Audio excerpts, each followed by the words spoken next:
যে মন্ত্র বলে দিচ্ছে এরকম ওই চিন্তা ভাবনা করে কলম পুঞ্জবাদ স্মৃতি আচার্যদের এবং কলম পুঞ্জবাদ স্মৃতি অবিন্দ্রনাথ প্রেরণায় দীক্ষাপত্র সমীক্ষা কার্য সঙ্গে একটা প্লাবন সৃষ্টি হয়।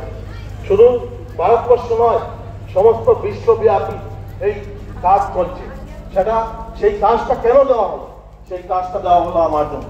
আমি যদি ঠিক হই, আমি আমার পরিবার সবাইকে, স্ত্রী পুত্র পরিবার সবাইকে নিয়ে যদি আমি ঠিক হই, তাহলে আমি যখন একটা মানুষের কাছে গিয়ে আমি যাজন করব, এই দীক্ষাপত্র সমীক্ষা কার্যক্রমে গিয়ে আমরা যাজন করতেও শিখে।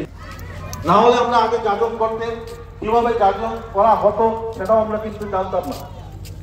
আর সেই যে আমরা জীবন চলনার তিনটা স্তম্ভ, সেই তিনটা স্তম্ভ হচ্ছে যজন যাজন ইষ্টবিধি। তিনটার মধ্যে একটা যদি নষ্ট হয়ে যায় তাহলে কিন্তু হবে না।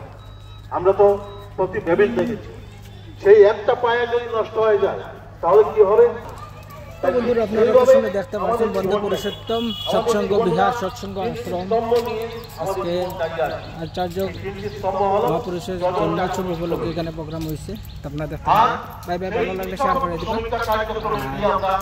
এবার যাজন করতে পারি, বিতরণ করলাম, সেটা হচ্ছে যাজন।